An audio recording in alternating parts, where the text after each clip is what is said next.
ee ku shaqaysta gaadiidka mootobajaajka kuwaasi oo ka cabanaya culaysyo dhaqaale waxaa maalinnimadii shalay taariikhda ku beegnaa 17 Agoosto sanadka 2024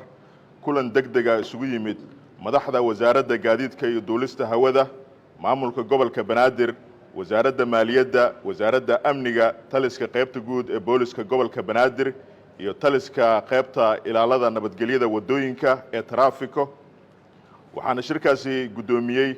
wasiirka wasaaradda gaadiidka iyo duulista hawada xukuumadda federaalka Soomaaliya iyadoo laga soo saaray go'aamo qodobada soo socda in laga bilaabo maanta oo taariikhdu ku beegan tahay 18 Agoost sanadka 2024 darawalka cusub ee doonaya qaadashada laysanka inay ugu baxayso lacag dhan $106.5 oo kaliya oo ay ku jirto khidmadda wasaaradda maaliyadda xukuumadda federaalka Soomaaliya. 2 in dhicista laysanka darawalnimada laga dhigay muddo 5 sano ah halkii uu hore ka ahaa 3 sano. 3 in darawalka mootobajaajka ee ka dhaco laysanka uu ku cusboonaysiisan karo oo kaliya $32 isagoo oo ku shubaya account-ka wasaaradda maaliyadda. 4 in darawalka mootobajaajka ee uu ka luma laysanka uu dib ugu daawacan karo oo kaliya $20 isagoo ku shubaya account-ka wasaaradda maaliyadda.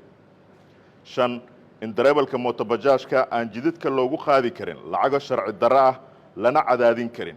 waxa ganaaxi kara oo kaliya ciidanka ilaalada nabadgelyada wadooyinka ee traafiko iyagoona siinaya boonada ganaaxa lacagta ganaaxana waa $5 oo kaliya. 6 waxaa la jaangooyay khidmadda ay dugsiyada ku shaqaysta barashada darawalnimada qaadayeen taasi oo ahayd $75 haddana laga dhigay $40 oo kaliya inuu ku baro qofka doonaya barashada darawalnimada mootobajaajka. 7 waxaa la yareeyay lacagta baarista caafimaadka indhaha oo ahayd $25 lagana dhigay 15 kaliya inay baaritaanka caafimaadka indhaha ay ku sameeyaan. 8 darawalka aqoonta u leh wadista quman iyo wadista dhabta ah ee mootada kaas oo aan haysanin laysanka hore oo la xaqiijiyay sax ahaanshiyaha waa inuu soo maraa imtixaanka shuruucda wadamarista tabeelayaasha iyo wadista quman ee mootada. 9 darawalka haysta laysanka dhacay ee mootobajaajka waa inuu dib u cusboonaysiisan karaa laysankiisii hore ee ka dhacay waxa uu mari doonaa oo kaliya baarista caafimaad iyo CID-da.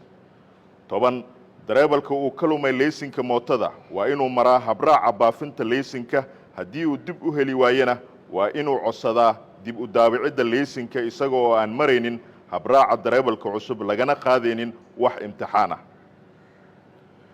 11 in darawalka mootobajaajka uu warqadda dambi baarista CID-da ku soo qaadan karo oo kaliya lacag dhan $10.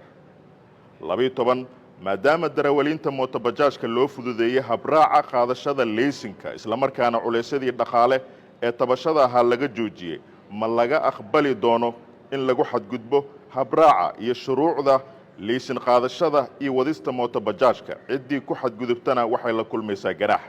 fiiro gaar ah habraacani waxa uu khuseeyaa oo kaliya darawaliinta mootobajaajka waxaana fulinta habraacani u xil saaran wasaaradda gaadiidka iyo duulista hawada xukuumadda federaalka Soomaaliya.